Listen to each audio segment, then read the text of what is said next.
योजना ज्या असतात ह्या एकदा सुरू झाल्या की त्याच्या बोंबाबोंब केल्या जात नाही.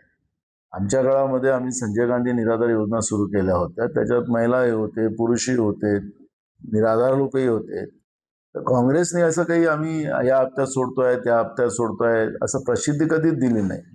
हे आपल्या घरचे पैसे देत नाही आहे. आणि जे सांगितलेलं होतं की आम्ही सत्ता आम्हाला आली ते 2100 रुपये देणार, तर त्यावेळेस आता तर 1500 रुपये देतात आहेत. आणि तेही 3-3 महिन्याच्या नंतर देतात आहेत. हे ज्या पद्धतीनं लाडक्या बहिणीला त्रासून पैसे दिले जातात आणि आता त्याच्यात पात्र आणि अपात्रतेची यादी काढली. जी संख्या पहिली होती त्या संख्येच्या आता अर्ध्यापेक्षा कमी महिला झालेल्या आहेत. त्या लाडक्या बहिणीची धोकाधडी या लोकांनी केलेली आहे. आणि त्याच्यामुळे या पद्धतीच्या घोषणाबाजी जी चालतं, काँग्रेसने कधीही नाही केलंय. काँग्रेसच्या सत्तेमध्ये ज्या योजना सुरू झाल्या त्या योजना लोकांच्या होत्या आणि आम्ही देतोय 3 महिन्याच्या नंतर असं कधी घोषणा केलेल्या नाही. भाजप दिखावा करते. मुख्यमंत्र्यांची जी घोषणाबाजी जी आहे ती दिखावायची आहे. देण्यापेक्षा महागाई वाढलेली आहे आणि बहिणींच्या जोडून 5000 रुपये दर महिन्याला काढले जातात आहे, त्याच्यावर का मुख्यमंत्री बोलत नाही? सगळ्या प्रश्नाचं उत्तर दिलं पाहिजे. आणि म्हणून जे दिलं जाते त्याला सातत्यानं आम्ही देतोय हे सांगणं हे म्हणजे एक प्रकारचा अपमान आहे. बघा, माननीय मुख्यमंत्र्यांनी सुद्धा त्याच्यावरची एक प्रतिक्रिया दिलेली आहे. त्यांनी सांगितलं की ते समजा खरं असेल कारवाई केली जाईल अशा पद्धतीच्या सूचना दिलेल्या आहेत.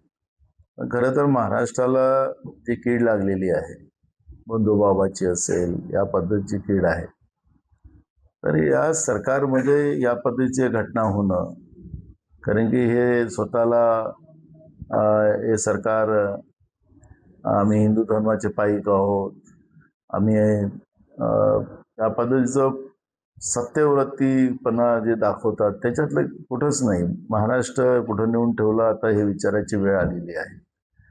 त्यामुळे खरात प्रकरण तर महाराष्ट्रासाठी तर खऱ्या अर्थाने मोठा कलंक आपण पाहिलं.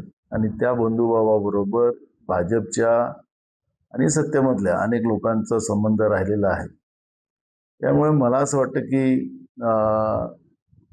या सरकारचंच हे सगळं पापाचा भांडा फुटायची वेळ आलेली आहे.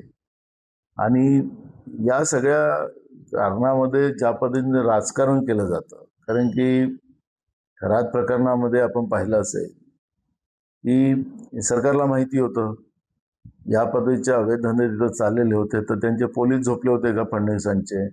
हे सगळे प्रश्न आम्ही विधानसभेत विचारलेले आहेत. आणि मग सरकारच अशा या सगळ्या व्यवस्थेला पाठीशी घालते का, हे सगळे प्रश्न निर्माण झालेले आहेत.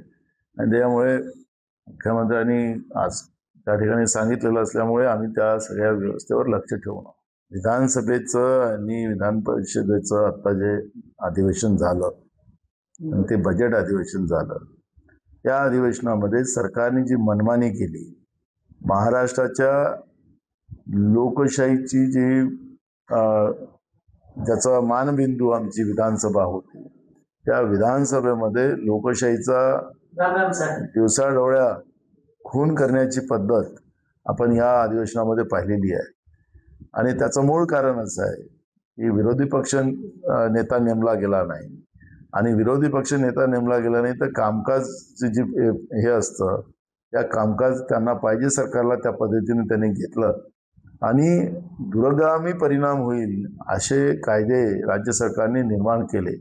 त्याच्यामध्ये धर्मस्वातंत्र्याचा कायदा आहे, त्याच्यामध्ये काल सहकारातला एक कायदा आणला, प्रशासक त्यांनी त्यांच्या हिशोबाने बसवायचा आहे. खूप सारे कायदे, काही महसूलचे कायदे आहेत, त्याच्यामध्ये त्यांनी व्यापाऱ्यांना, उद्योगांना, मोठ्या लोकांना कसा फायदा होईल आणि शेतकऱ्यांच्या जमिनी कशा ताब्यात घेता येतील त्याच्यावरचा कायदा आणला. म्हणजे शेतकऱ्यांना बर्बाद करायचं ठरवलं. नगरपालिका, महानगरपालिकेच्या एरियामध्ये त्यांच्यावर टॅक्स वाढवण्यासाठी त्यांचा त्या पद्धतीचा एक कायदा आणला.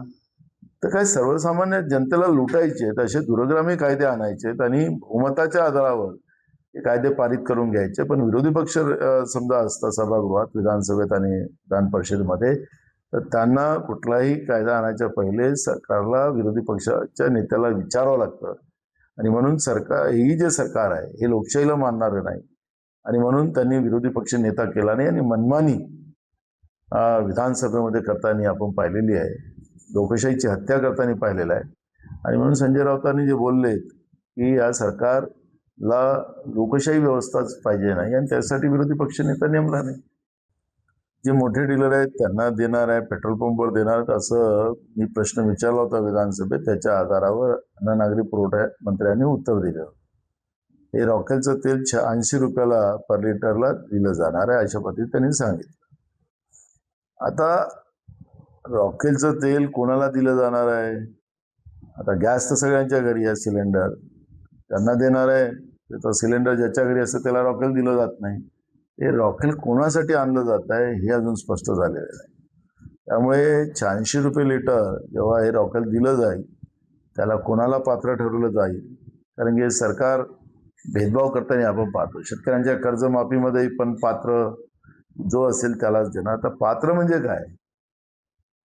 तर त्याच्यामुळे हे सगळे प्रश्न आलेले आहेत. आता रॉकेल कोणाला दिलं जाणार आहे हे जेव्हा सरकारची स्पष्ट भूमिका त्याच्यामध्ये येईल त्यावेळेस आपल्याला कळेल की हे सरकार हे गरिबांसाठी आहे की रॉकेल काही मोठ्या लोकांसाठी आणलेलं आहे हे आपल्याला त्यावेळेस कळेल. भंडारा नगरपालिका जेव्हाच्या भाजपच्या ताब्यात गेली तेव्हाच भंडारा नगर परिषदेला भ्रष्टाचाराची कीड लागली. कुठल्या आयटमवर पैसे खर्च केले ते आपण पाहिलं.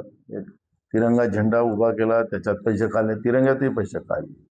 नालीतला कचराखान्यामध्ये त्याच्यातही पैसे खाल्ले, कचऱ्यात पैसे खाल्ले, नालीतल्या मातीमध्ये पैसे खाल्ले, त्याच्यातली घाण काढायचे त्याच्यातले पैसे खाल्ले आणि असं करून ती नगरपालिका लुटली गेली. आता जी गटार योजना आणली गेलेली होती त्याही योजनेमध्ये पैसे खाल्ले, भंडारा शहराचा सत्यानाश करून ठेवलं. पुन्हा लोकांनी तिथं भाजपला सत्तेत बसवलं आणि तुम्ही जे प्रश्न उपस्थित केले त्याचे कारणच ती आहे. आता त्याला भाजपला दोष द्यायचा कोणाला दोष द्यायचा हाच कळायला कारण नाही. आणि एवढा सगळं भ्रष्टाचाराच्या व्यवस्था असताना सुद्धा पुन्हा भाजप तिथं सत्तेत बसत असेल हे आम्हाला सगळ्यांना विचारमंथन करायची वेळ आता आली. जी निधी आहे ती अत्यल्प आहे. खरं तर ही जी 100% निधी ही जिल्हा परिषदला दिली गेली पाहिजे होती, पण भंडाऱ्यामध्ये ही निधी पालकमंत्री आपल्या लेवलवर काही निधी आपल्याजवळच ठेवतात. आता तर यांना तरी दिलं जात आता देतात आहेत. मागच्या काळात तर हे निधी पण देत नव्हते, हे परस्पर वाटत होते आणि काँग्रेस असेल, राष्ट्रवादीचे म्हणजे शरद पवार गटातली लोक असतील यांना निधीच दिली जात नव्हती. आणि हे जे लोक आता उपोषणाला बसलेले आहेत त्यांना भरपूर निधी मिळत होती. तर त्यावेळेस का नाही म्हणाले ते लोक की त्यांना पण निधी दिली पाहिजे? त्यामुळे आता निधी अत्यल्प आहे आणि अशा वेळेस सगळ्यांनाच निधी देण्याचं हे नाही. कारण की CSR वाढले आहेत, कामं किती घ्यावेत ते थोडेसे पैसे दिले तर कामही होऊ शकणार नाही.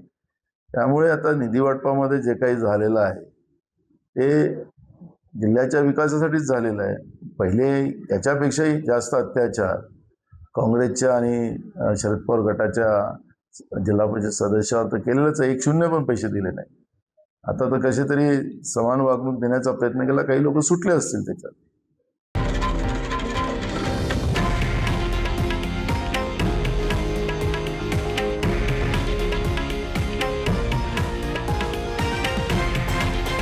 हे आहे देशातील नंबर 1 न्यूज नेटवर्क आणि आपण पाहत आहात TV9 मराठी, एकमेव.